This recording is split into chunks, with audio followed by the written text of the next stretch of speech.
नमस्कार मित्रांनो, मी तुमचा सहकारी मित्र भूमेश आणि राणातली पाखरं या आपल्या यूट्यूब चॅनलवरती तुमचं मनातून सर्वांचं स्वागत.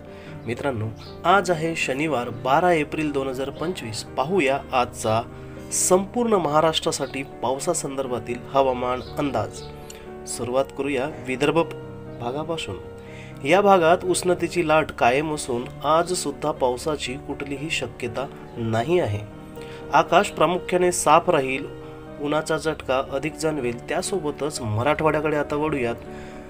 इथे काही ठिकाणी हलकी आर्द्रता जाणवणार असून दुपारनंतर एखाद दोन ठिकाणी हलकासा पाऊस जाणवू शकतो. त्यासोबतच आकाशात ढगांची जमवाजमव मात्र होऊ शकते, पण विशेषतः पावसाची शक्यता कमीच आहे.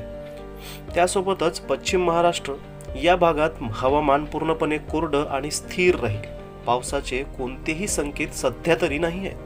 त्यासोबतच पुढे जाऊयात आता कोकण आणि गोवा. समुद्रकिनारी भागात हवामान आम्लदायक थोडंसं हलकंसं जाणवेल. त्यासोबतच असली तरी पावसाची मात्र लक्षणं नाहीत. आकाश ढगाळ होण्याची शक्यताही फार कमी आहे. त्यासोबतच आता पाहूयात उत्तर महाराष्ट्र. या ठिकाणी हवामान मुख्यतः चांगलं आणि कोरडं राहील. पावसाचा फारसा अंदाज नाही. संपूर्ण राज्यात आज जोरदार किंवा मध्यम पावसाचा कुठेही इशारा नाही. शेतकरी बांधवांनी कृपया पेरणी संबंधी कोणतीही निर्णय घेण्यापूर्वी अधिकृत हवामान खात्याच्या सूचना जरूर पाहाव्यात. मित्रांनो, हे होतं आजचं हवामान अंदाज.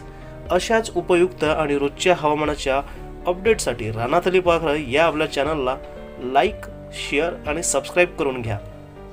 भेटूया आपण पुन्हा पुढच्या व्हिडिओमध्ये. तोपर्यंत काळजी घ्या स्वतःची आणि आपल्या परिवाराची सुद्धा. सर्वांना नमस्कार.